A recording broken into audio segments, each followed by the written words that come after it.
tous, j'espère que vous allez bien. Bienvenue dans cette nouvelle vidéo où je vais vous présenter ma pile à lire pour le challenge en avril Vide ta pile. Le challenge Vide ta pile, c'est quoi? Eh bien, c'est simplement le challenge où on doit essayer de lire le plus de livres possible qu'on a déjà dans notre pile pour justement la vider au lieu de acheter ou essayer de pas trop en recevoir ou en demander, enfin bref. Vous verrez dans une prochaine vidéo que la partie ne pas trop en racheter n'a pas trop marché avec moi, mais bon, on attend la prochaine vidéo. Mais du coup, voilà, ça fait partie du... Enfin, c'est le principe de ce challenge, c'est vraiment, comme je l'ai dit avant, vider sa pile un maximum. Dans la première catégorie qui s'intitule Le retour des fleurs, il faut choisir un roman avec beaucoup de couleurs sur la couverture. Et j'ai donc pris Les Mondes de Sophie de Josten Gardet, publié aux éditions Romanceuil.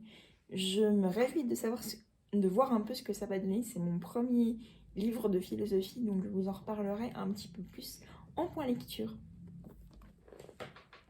On continue avec la deuxième catégorie qui s'appelle Fin de l'hibernation, où il faut choisir un roman avec des animaux ou un animal, peu importe, dans l'histoire ou sur la couverture. Et j'ai donc décidé de prendre les deux premiers tomes à l'endroit, ce sera mieux, et les deux en même temps si possible.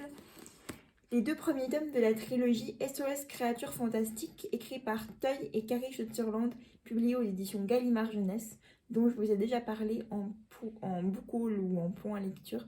Je me réjouis de vous en reparler une fois que j'aurai lu les deux à la suite, à la fin de ce challenge. On continue cette fois-ci avec un livre qui mélange deux catégories, la catégorie femme forte et réécriture d'un conte ou un classique. J'ai un tout petit peu triché, mais vous me direz, c'est un conte, donc ça compte quand même, sans mauvais jeu de mots, avec un Twisted Tale, Cendrillon, Oser ses rêves, écrit par Lise Braswell, publié aux éditions Hachette Héros. On va y arriver. Je l'ai mélangé dans ces deux catégories parce que déjà c'est une réécriture de conte à peu près. Et que pour moi, Cendrillon est une femme forte à travers tout ce qu'elle traverse dans les différentes versions de ses contes. Donc pour moi, ça rentre très bien dans ces deux catégories-là. Et on termine cette vidéo avec la catégorie Monstropolis, donc où il faut choisir un livre avec une créature imaginaire dans l'histoire.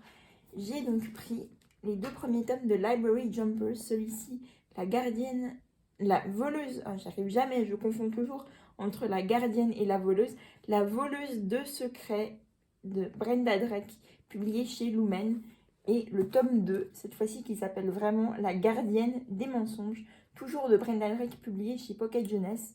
C'est en gros, sans trop vous spoiler, ni trop moi me rappeler trop de détails de l'histoire, c'est en gros une histoire où on va suivre une jeune fille qui va découvrir une bête dans une bibliothèque. Donc je trouvais que ça rentrait parfaitement avec cette catégorie. Voilà, c'est la fin de cette vidéo. J'espère qu'elle vous a plu. Merci beaucoup de l'avoir regardée. Je vous dis à très bientôt pour de nouvelles aventures et en même temps de très bonnes lectures. Bye!